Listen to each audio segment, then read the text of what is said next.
Good evening, everyone. My name is Shehadeh and I'm the Executive Director of Australian Friends of Rambam. On behalf of the Board of Australian Friends of Rambam, I would like to welcome you all. I also would like to thank our partners for the second series of events, Meet the Expert. Dr. Naim, from the President of the Mizrahi Organization, Israel-Australia Chamber of Commerce, Global Victoria, Maccabi Life, and the Jewish Folk Center in Sydney. Australian Friends of Rambam, under the Circle of Health program, has the important goal of helping to improve health in our community, especially in these challenging times. By supporting our program, we can keep bringing this important knowledge to our community. And we can keep supporting Rambam Hospital in Haifa and the largest COVID-19 facility in Israel. Please consider ways you might be able to help support, donate, and get involved with us. You can reach out to Robin, Giora, myself, or any of our board members to discuss further. Now I would like to introduce our partner, Dr. Naim, who will welcome you all. Thank you. Thank you. Thank you, Vered. Kol hakavod, you're doing a great job. And you're doing a great job for an organization that's doing a great job in the north of Israel. And most of us, because we're locked down in Australia, can't get to see. But Amir Hashem, Vered, next trip to Israel, I'll be visiting Rambam to see all the accomplishments that you have extolled Rambam about. Mizrahi is the leading Australian religious Zionist organization, and we're giving leadership to all the Orthodox congregations, in fact, and we have centers in Perth and in Sydney which are doing the same things. And one of the benefits of the side effects of this lockdown is the capacity to connect through Zoom. And when Vered approached me to be in partnership with her, I said I'd think about it, but I accepted pretty quickly because of the great work that Rambam's doing. And now we're into this circle of health. And those of you who have been following the first three on prostate issues, and now the second on diabetes, and some reference to COVID as well, will know that there's much to gain and lots to learn. And so it's my pleasure to be part again of this proceedings involving Professors Zimmet and Professors Shehadeh. And I'm going to turn over and hand over to Dr. Ben Eli, who was our moderator for series number 1, episode number 1, not on Netflix, but on Zoom, of this 2-part series. And he's an emergency physician and trauma consultant at Monash Health, just down the road from my dental surgery on Dandenong Road. And Dr. Ben Eli, bevakasha, handing over to you. Thank you very much, Danny. Just one correction, I'm a trauma consultant at Alfred Health, not at Monash Health. So good evening, everybody. It is my pleasure to moderate this second evening with our two very distinguished participants. Before I present or represent our first guest, I would just like to go through some housekeeping rules. Can I request that everybody keeps their microphones muted at all times?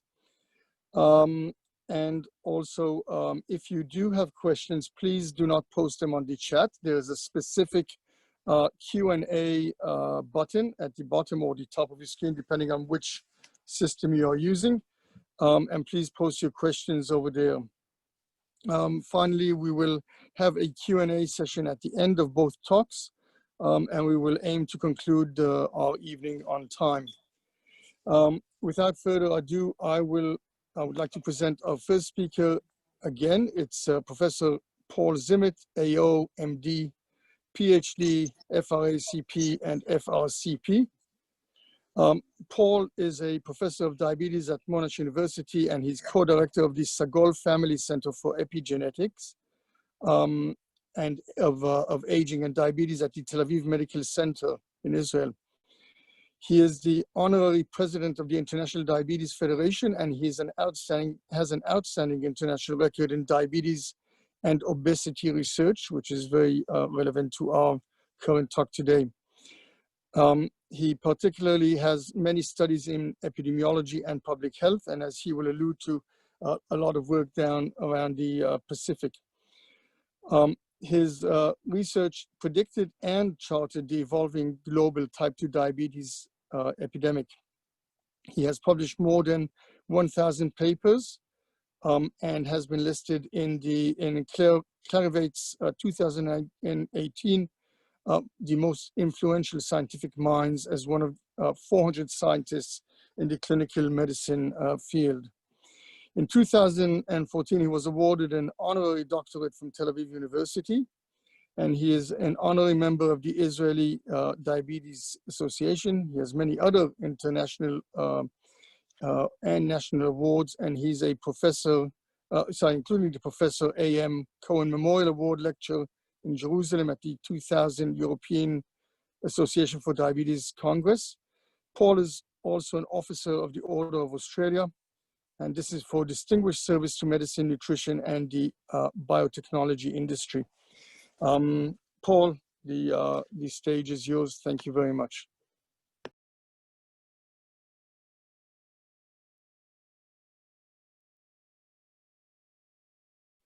Paul, you need to unmute yourself, please.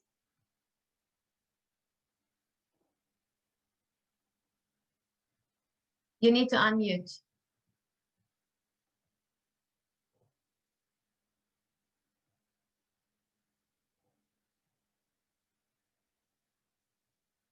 You're still mute? Paul, please try and unmute yourself. Down here. Okay. Yeah, well done. Well All right. Well done. I've unmuted me. Okay. So share the screen. And we go to here. And we go to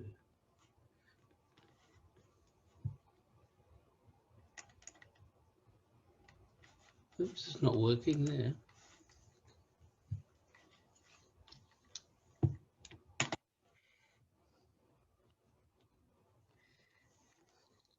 We have a problem here. First, yeah, okay, there you go. Now here we go. Very good. Now just press the presentation. Very excellent. Well done. Okay, so I apologize. And hello to all of our friends here in Australia and in Israel.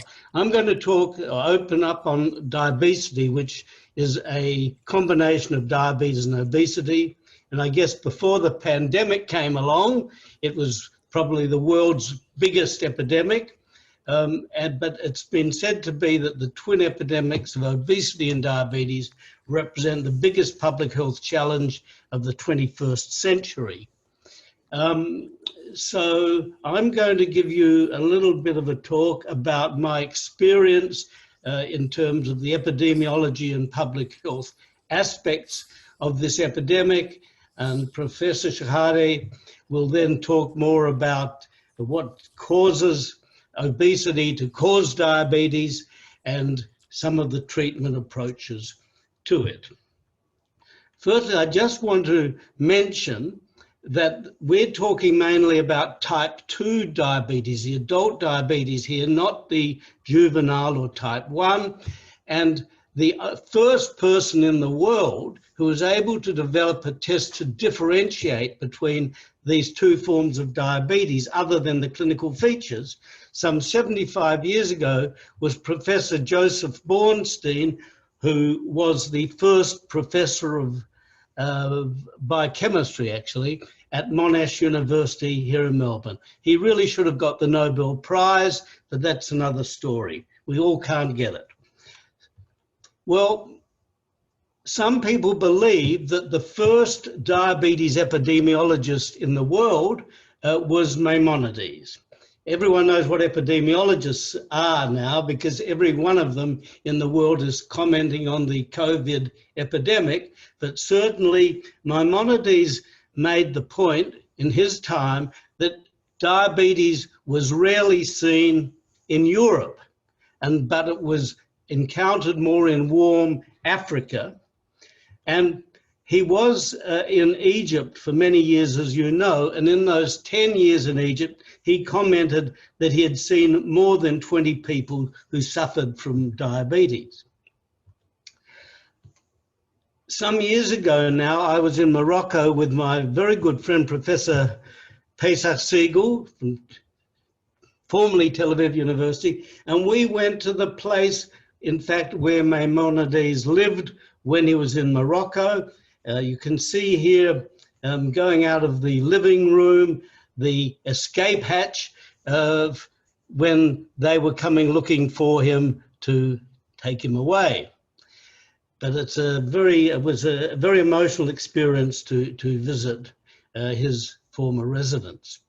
Well, a very famous person in the diabetes area, and the person who created the name Obesity was Professor Elazar Shafrir from Hebrew University. We were very close friends. Here we are actually at the Dead Sea some years ago now. And he was very famous in terms of developing the animal models that we now use to look at type 2 diabetes and obesity.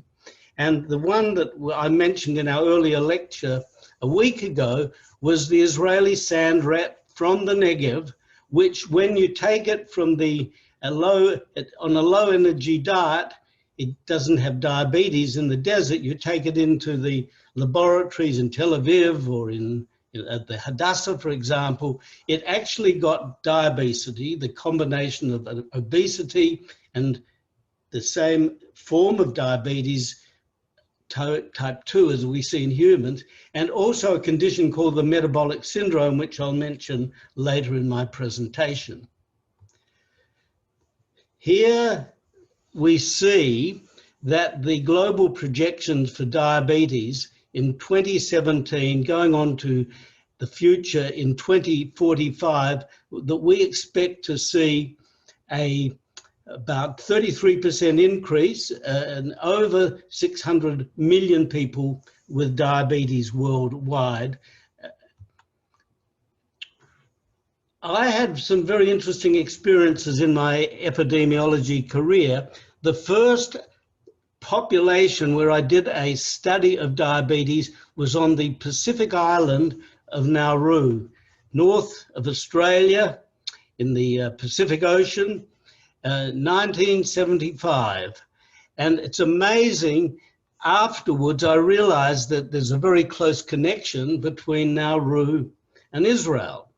But the fascinating thing about Nauru was that I reported the highest rate of diabetes in the world. You can see a figure here, 35% in adults over the age of 20. This was the highest ever recorded. This slide just mentions, and at the bottom it says, today, the thrifty gene, which we won't discuss today, means that 80% of Nauruan adults were obese and over 40% had type 2 diabetes. A really classical, I guess, example of diabesity. And the link between Nauru and Israel, as many of you will know, is that the Nauruans, along with several other Pacific islands, invariably vote in favor of Israel at the United Nations. It's an incredible connection which I think still exists today. In any case, the local newspaper, The Age here in Melbourne, called the arrival of diabetes in the Pacific, as demonstrated by my study and studies by my team in a number of other islands, and they called it the Western killer let loose in paradise.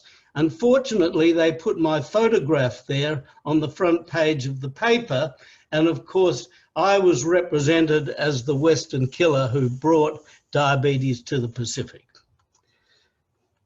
These are the things you have to live with. Another incredible coincidence was that I was asked about 30 years ago now to go to Mauritius because there was concern of very high rates of diabetes there. And I undertook studies in Mauritius, particularly because there are 3 ethnic groups there, Indian, Chinese, and Creole, and these people represent over 50% of the world's population. So any study in Mauritius had this widespread application around the world. What turned out to be very amazing was that in one of my early visits, quite, I guess by luck, I suppose, I was told there was a Jewish cemetery in this small island population in the Indian Ocean, a population of about 1.5 million people. And here was this cemetery, you see here, headed by the Blessed be the true judges. You can see the grave sites in the background. And I said, what is this all about?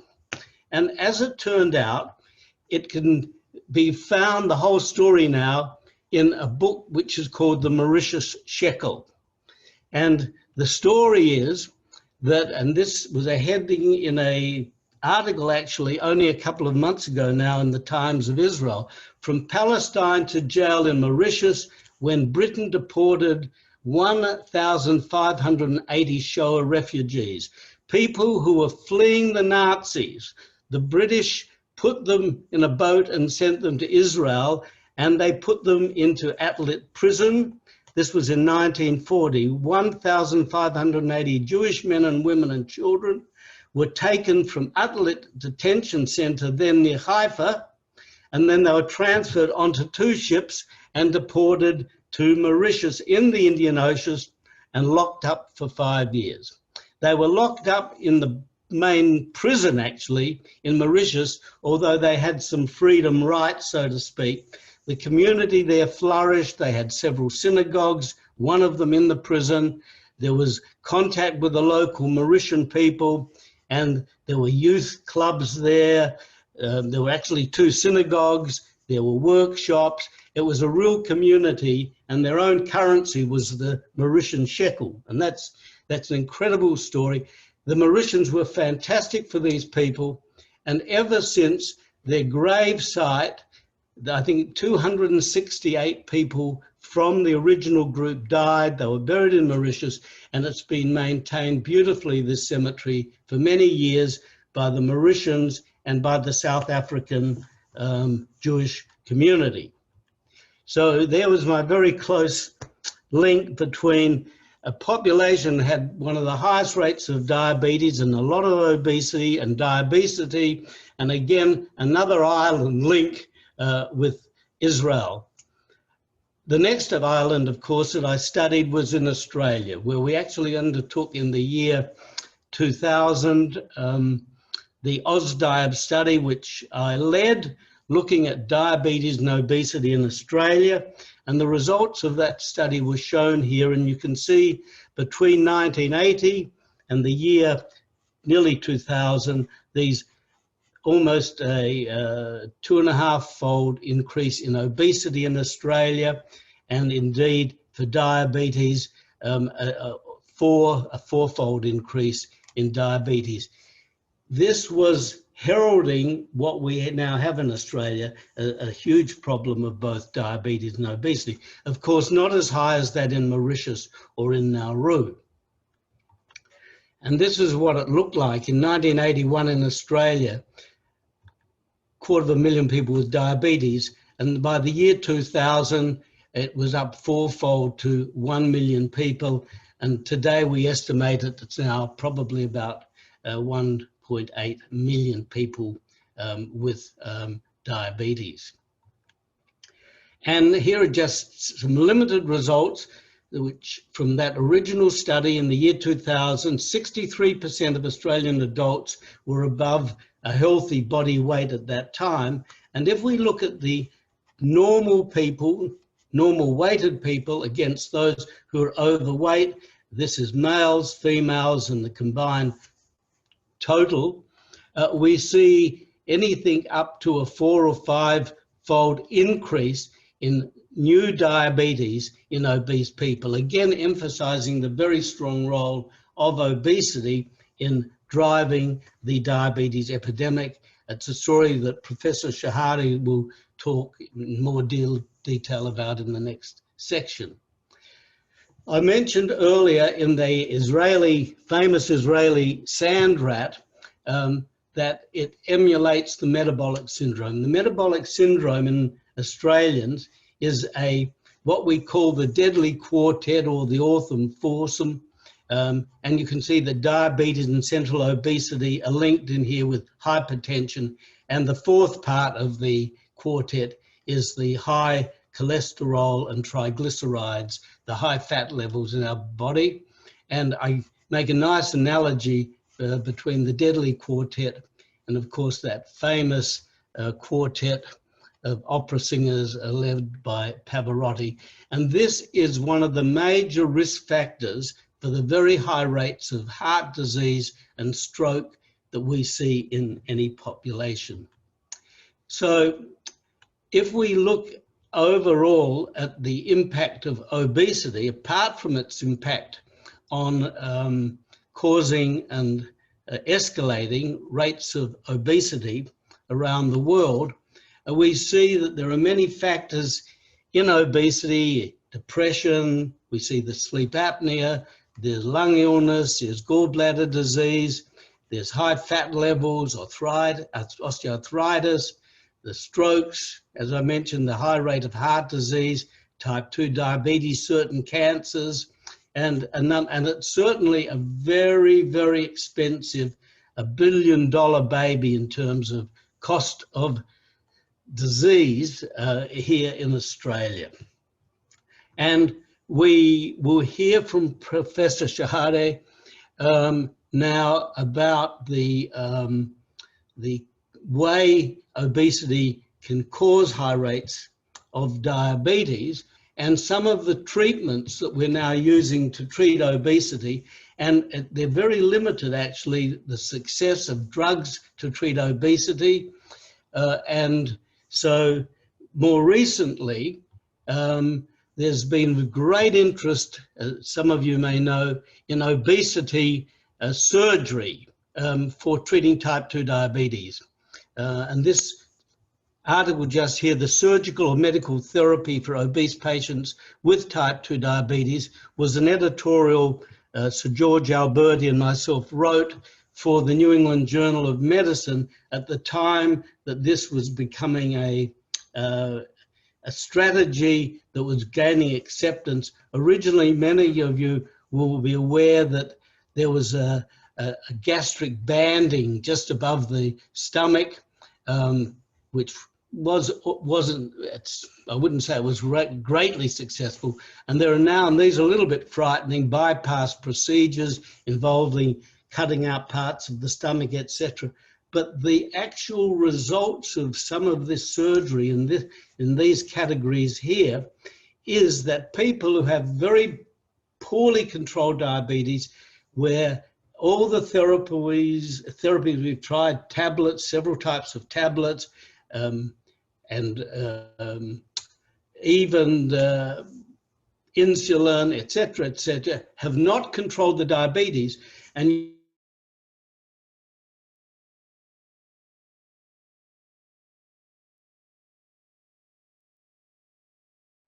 almost within 24 hours of the surgery, you get a reversal of that bad control. So it's a very big breakthrough. And I just leave you in the thought that one lady told her physician,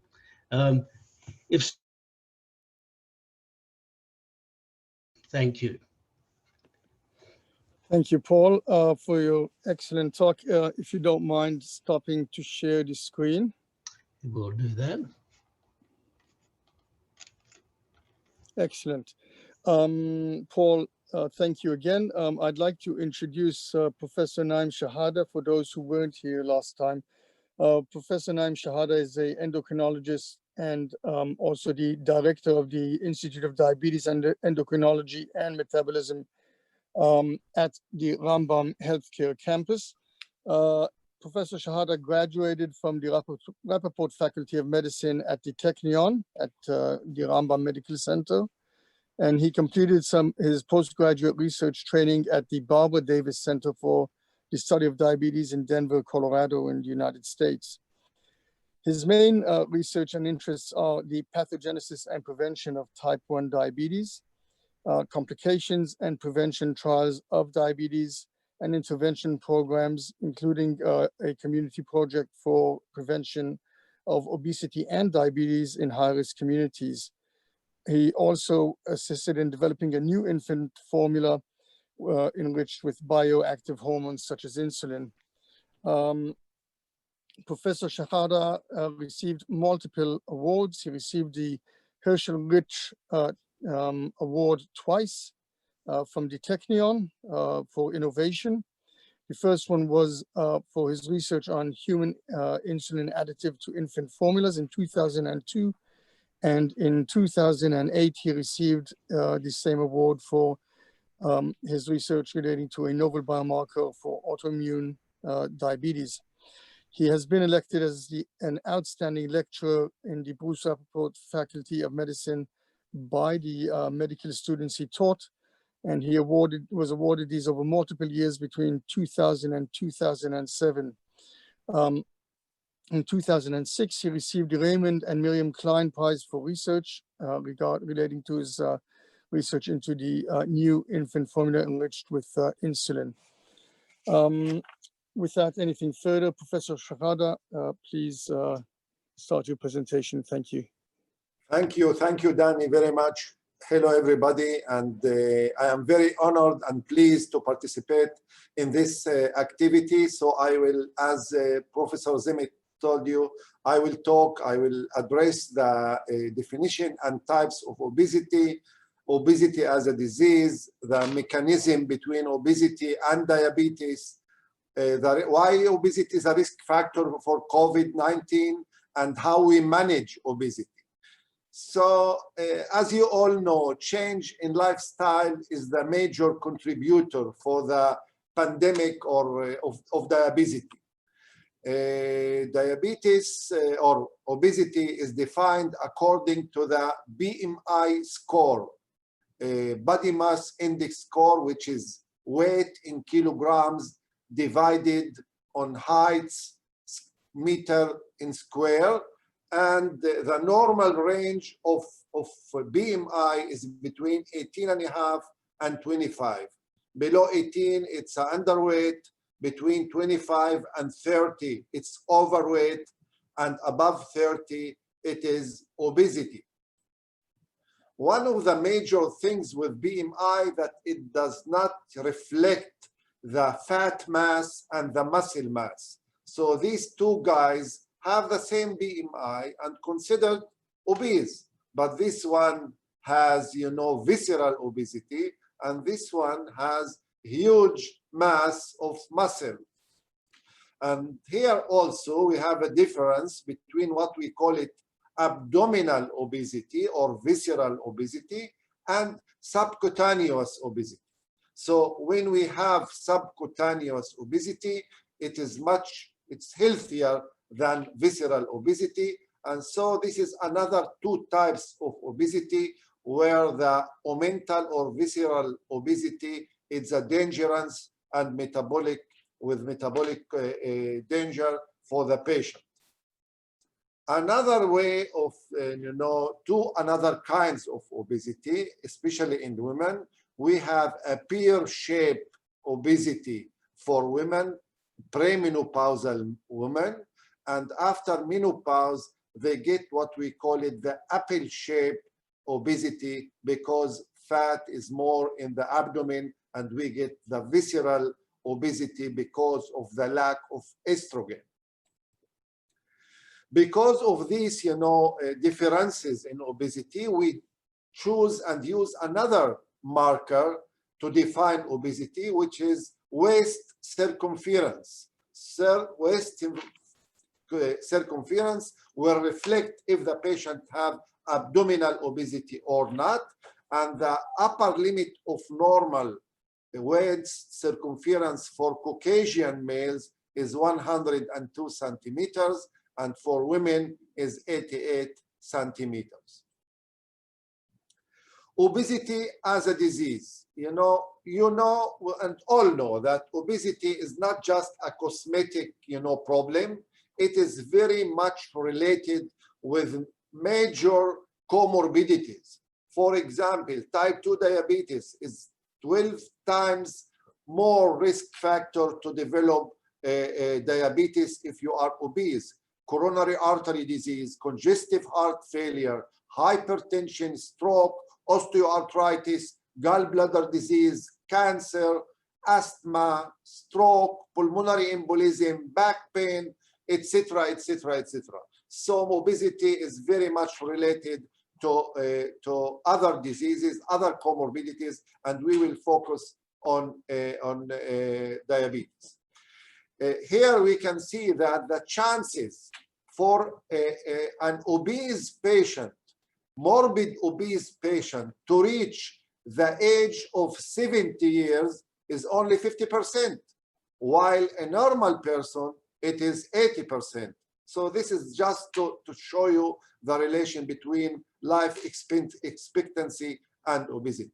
And the more important thing, that obesity causes an estimation of 4.5 million deaths per year due to obesity.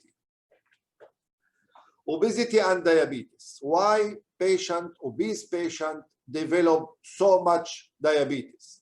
First of all, in numbers, you should remember that 90% of diabetic patients have overweight or obesity, 90%. And 30% of obese patients have diabetes. It is very much related. And here in Israel, because of the army and all the young adolescents go to the army, and they have a screening at age 17 years. So we have a database here. It was published, a database of 2.8 million adolescents who went to the army at the age of 17. Between these 2.8 million, about 230 were defined as overweight and obese. And you can see the change in obesity rates among young Israelis, adolescents at the age of 17, when they went to the army. During the year, very much increase in obesity rates. And here we can see the strong correlation between severity of obesity and the development of hypertension and type 1 diabetes. For example, here, type 1 diabetes, in grade 3 obesity, we have much higher diabetes cases compared with normal weight adolescents. Why they develop diabetes?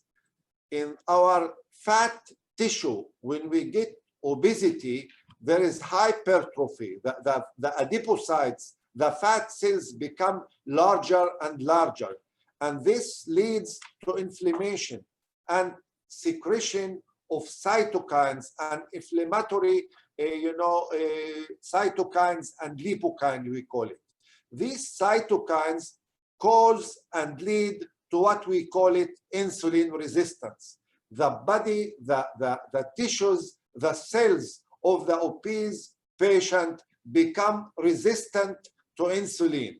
So insulin resistance plus genetic predisposability of the patient, or these two major things lead to the development of diabetes in our patients. So insulin resistance is the main issue for the metabolic syndrome, as Professor Zimmet told you, and to the development of diabetes.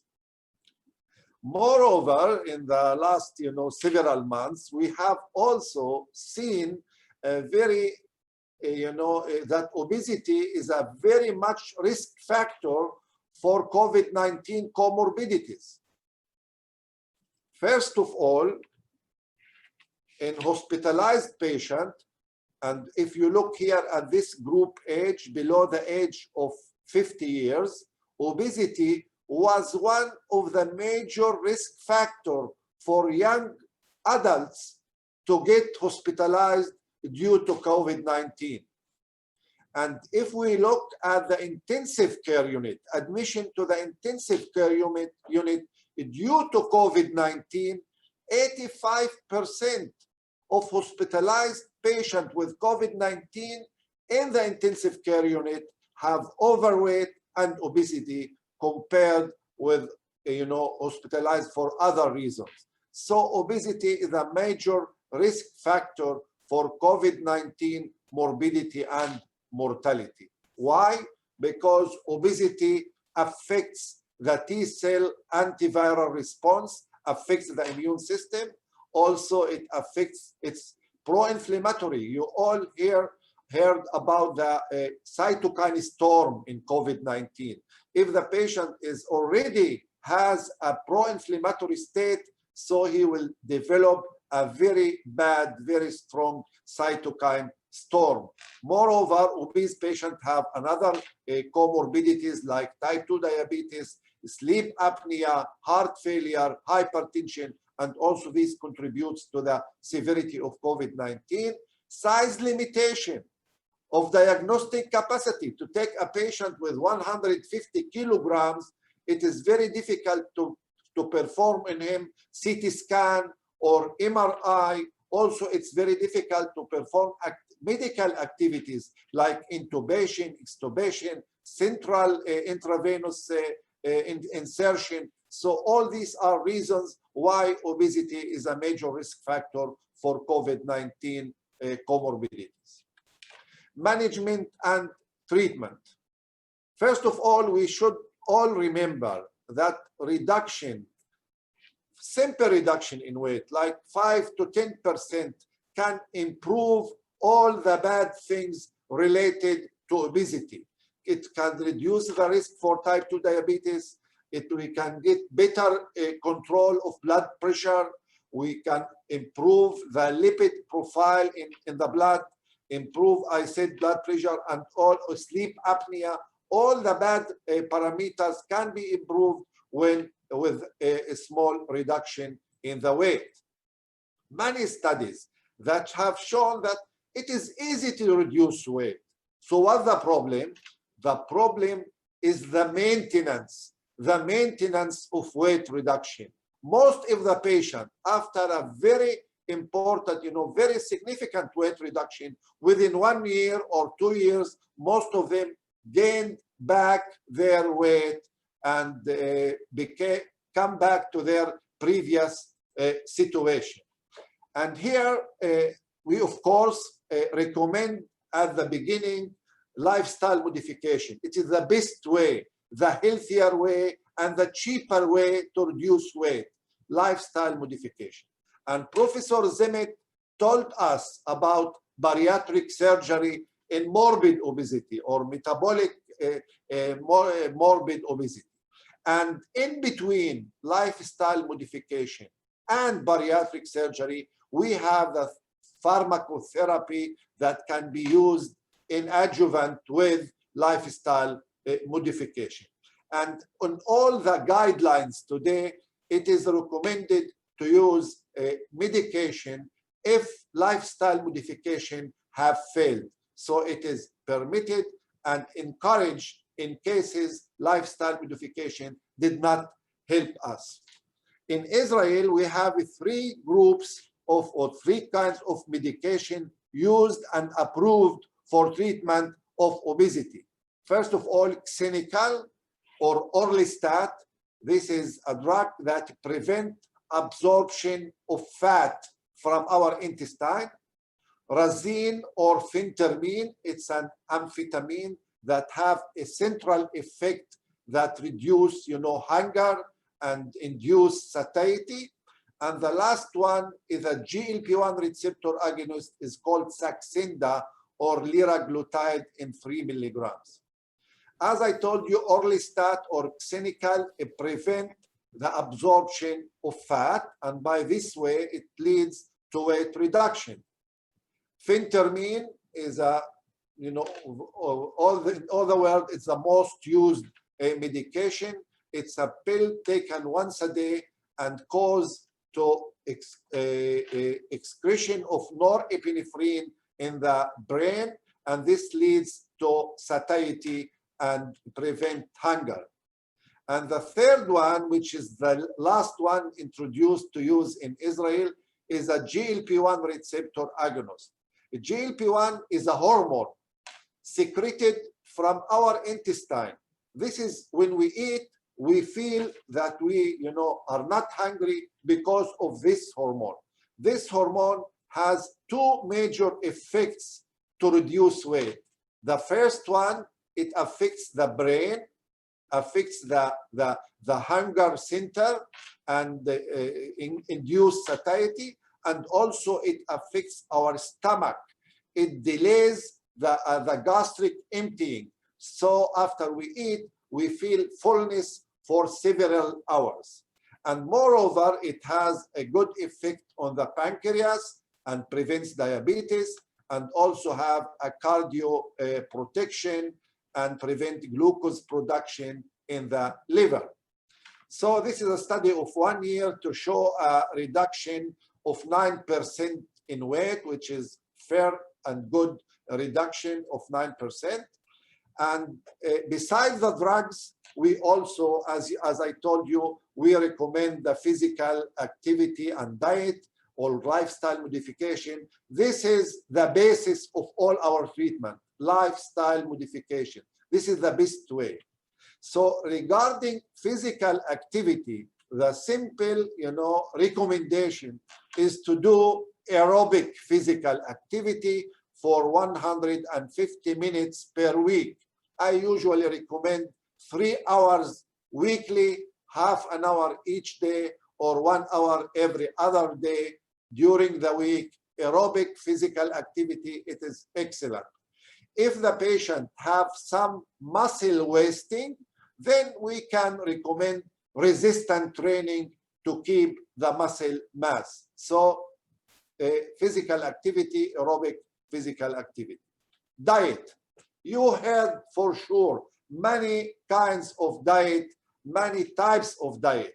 But if you look at papers that studied high fat diet or low fat diet, high protein diet or low protein diet, high carbohydrate diet or low carbohydrate diet. Also another, we talk about Atkins, Ornish, Weight Watchers, Zone Diet, etc., etc. The bottom line is no association between diet type and weight loss. The strong association is between diet adherence and weight loss. This is why we should choose the diet that our patients used to it and like it. In Israel, we use the Mediterranean diet. We use the Mediterranean. Что тебе? Нет. Привет. We use the Mediterranean diet. Can I ask everybody to please mute themselves? Что? Сначала надо было сделать ту-сему, а потом зайти в урок. Ну, так надо же было ее сделать в 10 часов, а не по. So we use the Mediterranean diet and reduce about 500 to 700 kilocalories per day. Another new way, which is medically, it's very good and very, efficient in reducing weight, is using what we call intermittent fasting. And we have 3 ways of intermittent fasting. One thing is alternate day fasting. Alternate day fasting, so you fast one day, and in the other day you feast, you eat whatever you want. The other way is what we call it time-restricted feeding. We restrict feeding to several hours, let's say 8 hours per day, and in the other hours you just take fluids with no calories.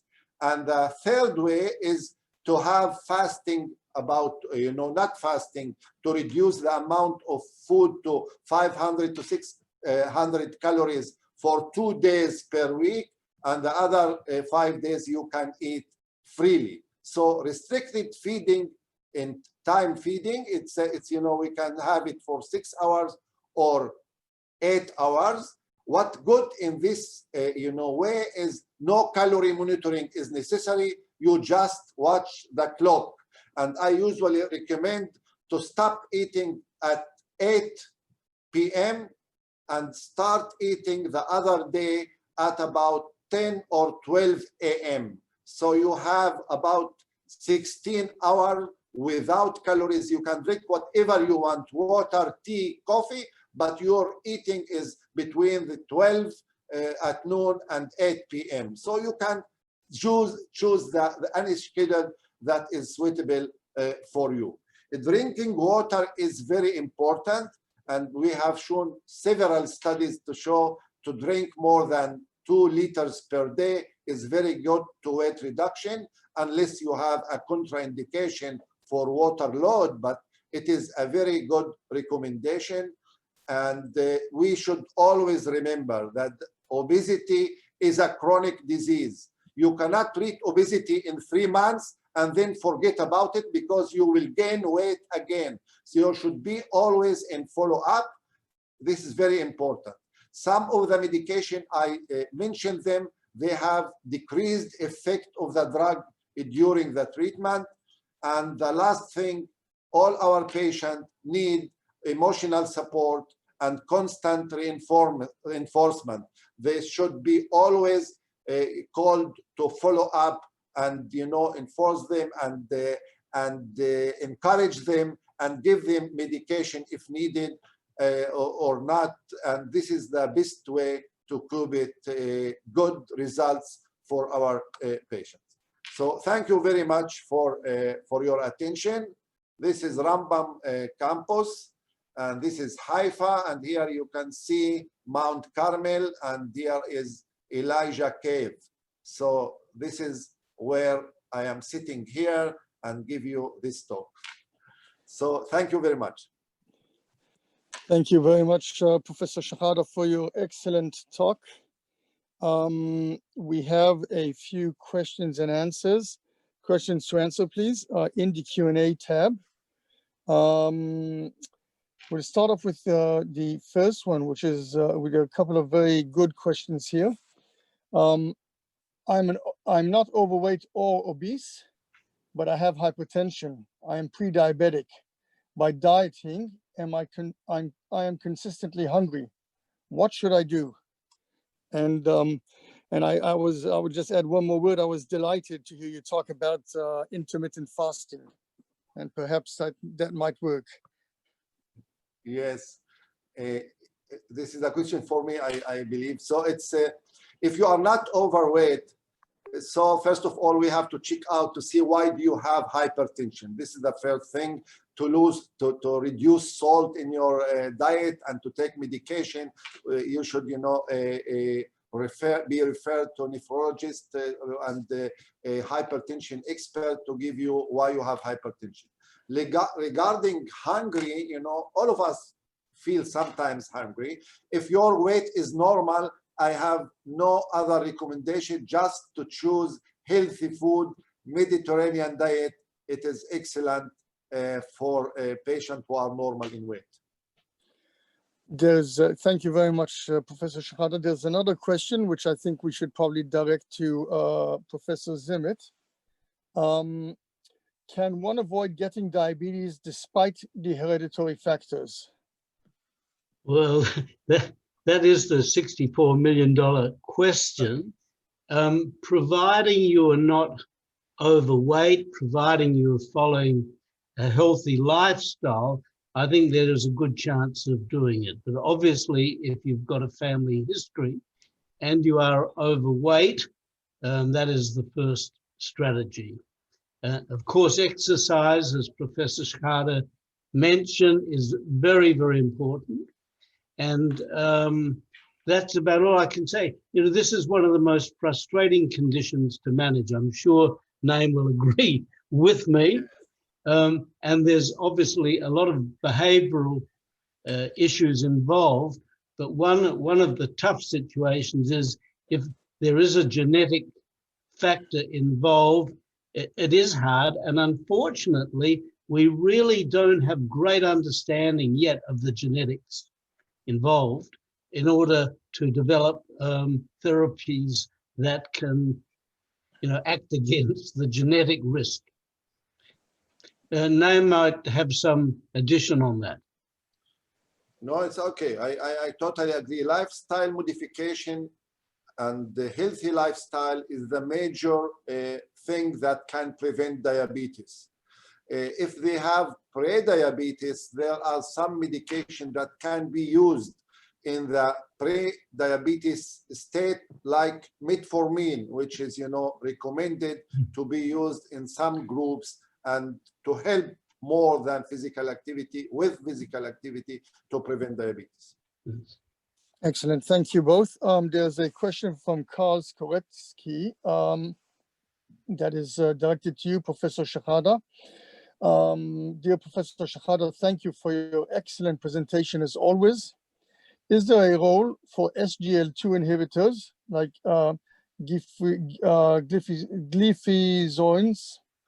gliflozins, sorry, excuse me for not pronouncing that properly, in the treatment of obesity without diabetes? Many thanks and regards from Carl. Thank you very much, Carl. Carl is my teacher and my mentor, and I am very proud to be in his company many times.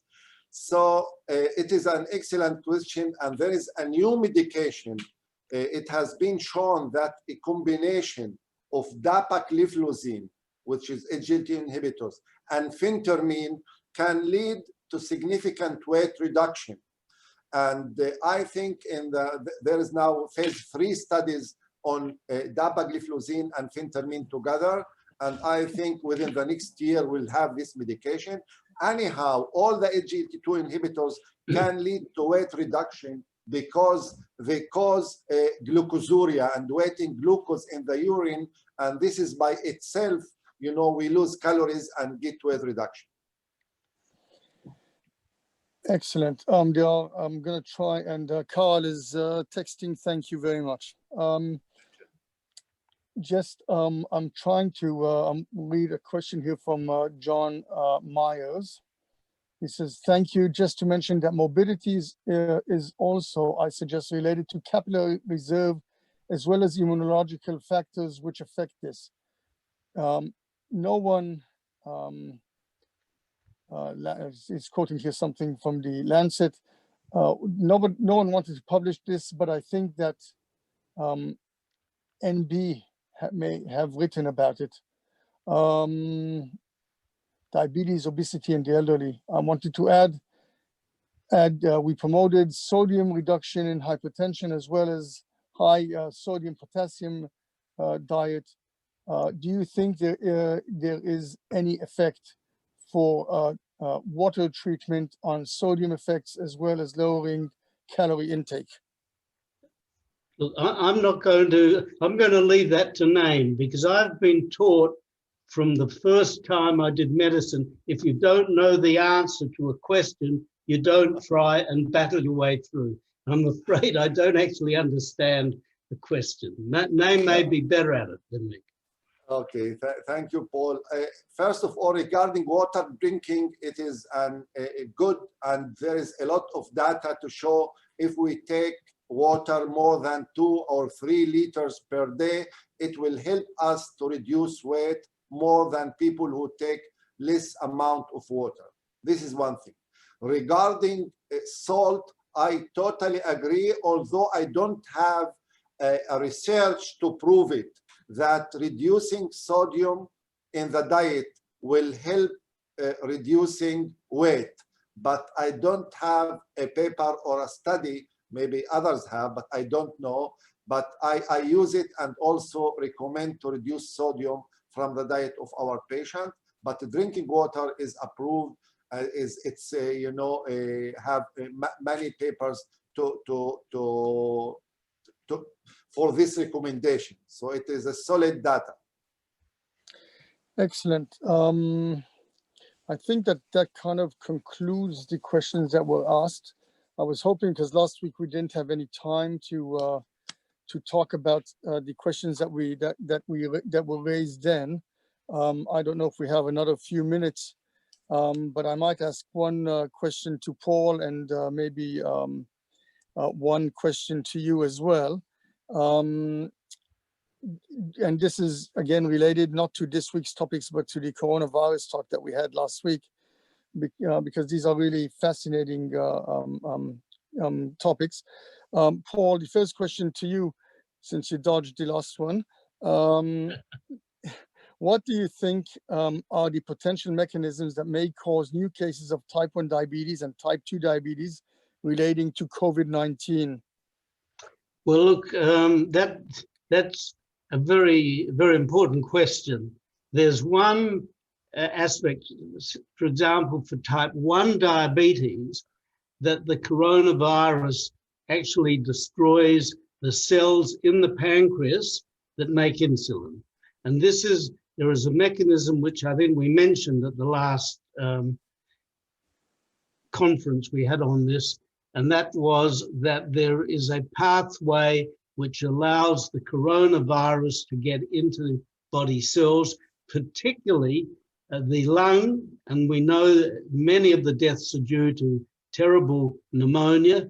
And if it actually gets into the pancreas, for example, destroys the cells that make insulin, and that causes type 1 diabetes. The question about type 2 diabetes is that that could be a similar mechanism, but also that the coronavirus actually can cause quite a severe inflammation in the pancreas and also cause damage, which then affects insulin production. But there is another thing that it can do, and that can basically upset glucose metabolism. And the answer, of course, is we don't know yet.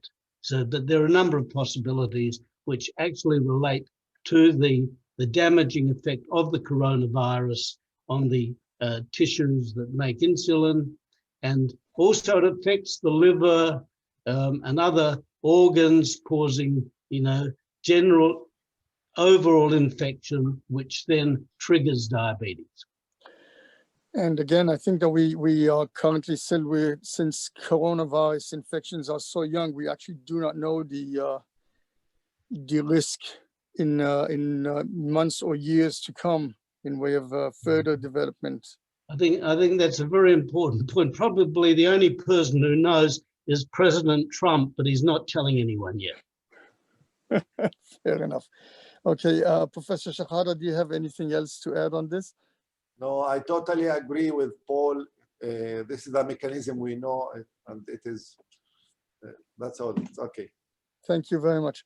Okay, I think that now that it's already just past 8 in the evening in Melbourne, I think that we will start concluding the evening. I would like to thank Professor Shahada from Rambam and Professor Zimmet from here in Melbourne, from Monash University, both of you for your excellent talks over the last 2 Thursday evenings. It has been fascinating to be in your presence and to learn from both of you.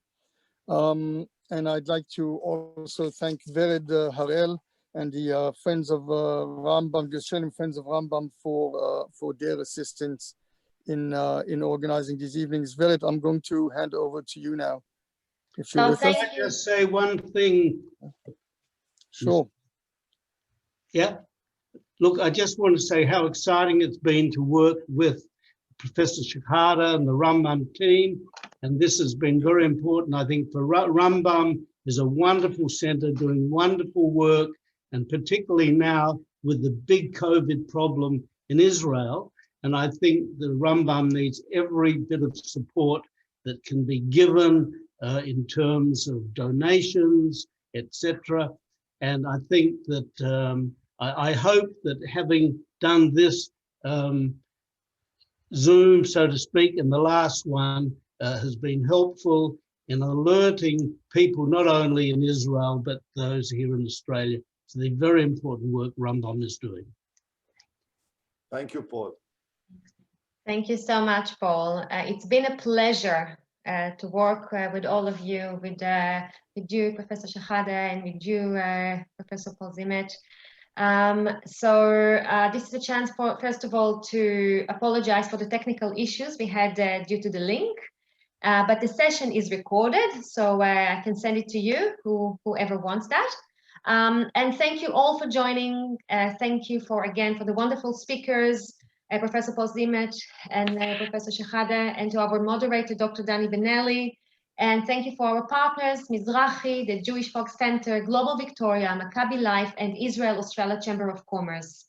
Now, our next session will be probably in a month's time, and it's going to be about dentistry. So please stay tuned. Thank you very much. Bye-bye. Thank you all, and have a good night.